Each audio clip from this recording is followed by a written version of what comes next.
Good morning বন্ধুরা, কেমন আছো তোমরা সবাই?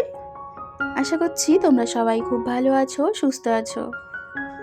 কাছে দূরে এই মুহূর্তে যে যেখান থেকেই আমার এই ভিডিওটি দেখছো, ঈশ্বরের কাছে প্রার্থনা করি তোমরা সব সময় খুব ভালো থাকো, সুস্থ থাকো।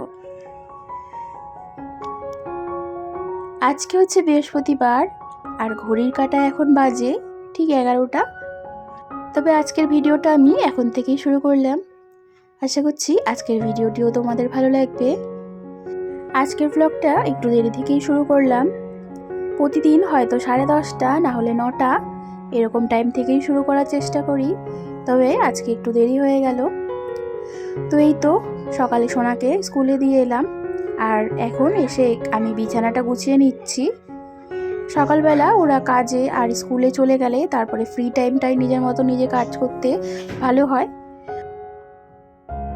আজকে সকালবেলা ঘরটা ঝাড় দেওয়া হয়নি, তো ওই কারণেই আগে বাড়িতে এসে ঘরের বিছানাটা তুলে নিয়েছি আর এবারে ঘরটা ঝাড় দিয়ে নিচ্ছি। আজকে সকালে ঘরটা ঝাড় দেওয়া হয়নি, তবে আজকে সকালে রান্নাঘরের কাজটা কিন্তু অনেকটাই সারা হয়ে গেছে। কারণ বাসি যে জিনিসপত্রগুলো ছিল, কাজকর্ম ছিল রান্নাঘরে, সেটা কিন্তু সারা হয়ে গেছে। তার সাথে সকাল সকাল কিন্তু ওদিকে ডালও হয়ে গেছে আর এক হাঁড়ি ভাতও হয়ে গেছে। আজকে তেমন একটা রান্না বান্না করব না, কারণ আজকে মা বললো যে ডাল করেছো, তার সাথে কটা আলু পরে ভাজবো। ওই আলু ভাজা আর একটুকুনি ডিমের অমলেট খাওয়ার সময় করে নিলেই হবে।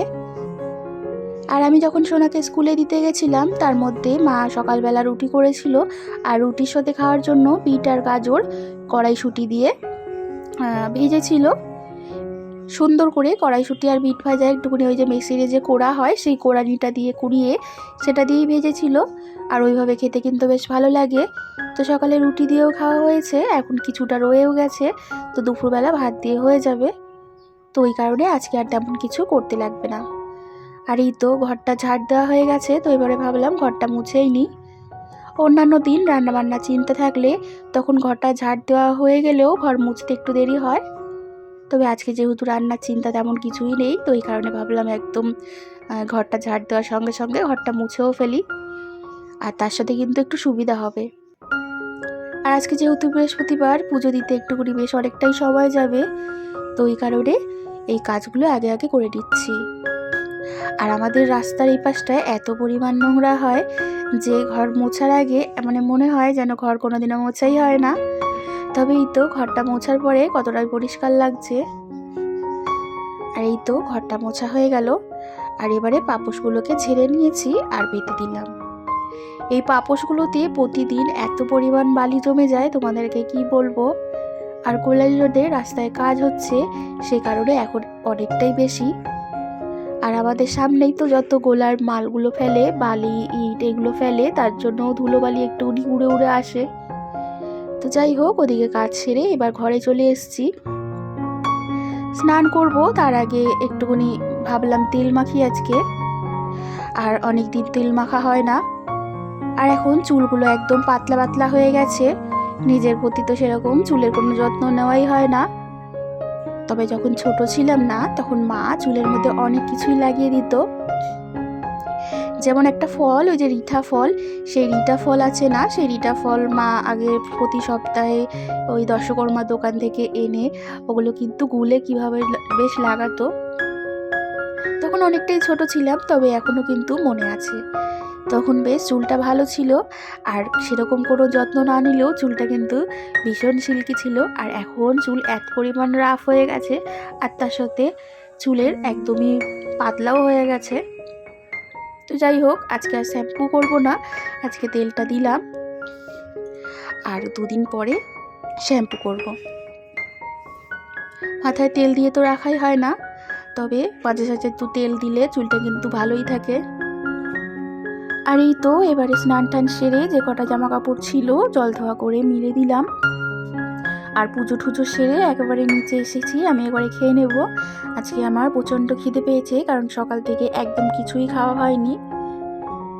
আর এই তো তারপরে সোনাকে স্কুল থেকে নিয়ে এসে বাকি কাজকর্মগুলো সেরে একেবারে এখন সন্ধেবেলায় যে ভিডিও করছি। এখন ঘড়ির কাঁটায় যে বাজে 7টা, তোমাদের দাদাভাই কাছ থেকে এসে বলছে আবারও একটা কাজ রয়েছে, সেখানেই যাবে।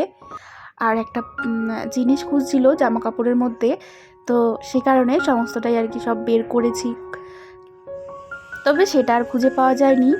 আর এখন এই জিনিসগুলোকেই, জামা কাপড়গুলোকেই ভালো করে ভাঁজ করে রেখে দেব। আর এই তো সোনা বাবা কিছুক্ষণ আগে ঘুম থেকে উঠেছে, ঘুমাতে ঘুমাতে 5টা বাজিয়ে দেয়। তো সন্ধ্যেবেলা একটু দেরি হয়ে যায় ঘুম থেকে উঠতে। আর এখনও ওই ঘরে টিফিন খাচ্ছে, আর আমি ততক্ষণে ওর যে খাতার মধ্যে লেখাগুলো ছিল, প্রশ্নগুলো তুলে দিলাম, ও আসলে পড়তে বসবে। আর তোমার দাদাভাই বেরিয়ে গেছে, এবারে আমি জামা কাপড়গুলো ভাঁজ করে রেখে দিলাম। আর ওদিকে এখন বাজে হচ্ছে অনেকটাই রাত্রির, আর এখন আমি অল্প করে ভাত বসিয়েছি, কারণ আজকে অনেকগুলো বাইরের খাবার রয়েছে, বাবার বিয়ে বাড়ির থেকে পার্সেল দিয়েছিল, সেগুলোই খেতে হবে। তবে জানো তো, বাবা আগের দিনও পেয়েছিল, তবে আজকেও একটা পাবে, সেটা তো জানতাম না। আজকের ভাতটা বসানোটাই আমার পুরোপুরি বেকার হয়ে গেছে। আর আজকে তোমাদের দাদাভাইও যে কাজে গেছে, সেখান থেকেও দেবে রাত্রেবেলা একটা পার্সেল, তো সেগুলো তো আর আগে জানা ছিল না। আর এই তো মশলা শেষ হয়ে গেছিলো ঘরে, মা ওদিকে শাশুড়ি মা আদা রসুন লঙ্কা সমস্তটাই ছাড়িয়ে গুছিয়ে রেখেছিল, এটাই এখন বেটে গুটিয়ে রেখে দেব। আর তারপরে মায়ের বাড়িতে যাব। সোনা ওদিকে অলরেডি আগেই চলে গেছে। তো এত দূর অবধি আমার ভিডিওটা দেখে থাকলে তোমাদের কাছে ছোট্ট একটা রিকোয়েস্ট রইল, আমার ভিডিওটিতে ছোট্ট একটি লাইক করে দিও। তোমাদের ছোট্ট একটি লাইক আমার এই ভিডিওটিতে নতুন বন্ধুদের কাছে পাঠাতে অনেকটাই সাহায্য করবে। আর তোমাদের যদি আমার ভিডিওগুলো ভালো লাগে, তাহলে কিন্তু অবশ্যই আমার পরিবারের একটি সদস্য হয়ে থেকে যেও। আর এই তো মায়ের বাড়ি থেকে খাবারগুলো নিয়ে এসেছিলাম, আর এখন বাজে রাত্রি 12টা। এই তোমাদের দাদাভাই বাড়িতে এসেছে, এখন আমরা খাওয়া দাওয়া করব। আর তোমাদের দাদাভাই যে পার্সেলটা নিয়ে এসেছিল, সেইটা ফ্রিজে ঢোকাবো, কারণ এতগুলো তো একসাথে খাওয়া সম্ভব না। ওইটা আবার গতকাল দুপুরবেলা তোমাদের দাদাভাইকে দিয়ে দেবো। তো আজকে দুটো পার্সেল, মানে আগের দিন আর আজকে মিলিয়ে বাবার দুটো পার্সেল, তো আমরাই আজকে সব এইসবই খাওয়া দাওয়া করছি। আর ওদিকে শ্বশুরমশাইকেও দিয়ে দিয়েছিলাম এক প্যাকেট বিরিয়ানি, চিকেন কষা, আর তার সাথে একটা ভেটকি মাছের পাতুরি। আজকে রান্না বান্না বেশ অনেকগুলোই হয়ে গেছে, ভাতও আমার বেশি হয়ে গেছে, আগে জানলে আর ভাতটা বসাতাম না। তবে এই তো এগুলো এখন খাচ্ছি। আর বিরিয়ানি রয়েছে এখানে, পিস পোলাও রয়েছে, নান রয়েছে, তার সাথে রয়েছে হচ্ছে মিক্স ভেজের একটা তরকারি দিয়েছিল, সেই মিক্স ভেজ পনির টনির দিয়ে করা। এখানে ফিশ কবিরাজি দিয়েছে, তারপরে মটন দিয়েছে, আর বিরিয়ানি তো রয়েছেই। তার সাথে মাও আবার 2 প্যাকেট আলু বিরিয়ানি কিনে এনেছিল। কেউই আর কি জানে না যে আজকে সবাই নিমন্ত্রণ বাড়ি থেকে, তো আজকে বাইরের অনেক খাবারই হয়ে গেছে। তো যাই হোক, 2 দিন ধরে এগুলোকে শেষ করতে হবে। বাবাও খাবে না, আর আমার মাও খাবে না, আর আমার শাশুড়ি মাও খাবে না। তো এই তো চলো এবারে আমরা খাওয়া দাওয়া করি। আর আজকের ব্লগটা আমি এখানেই শেষ করছি। তবে আজকের মতো ভিডিওটা আমি এখানেই শেষ করছি। আবারও দেখা হবে নতুন কোনো একটি ভিডিওর সাথে। ততক্ষণের জন্য তোমরা সবাই খুব ভালো থেকো, সুস্থ থেকো।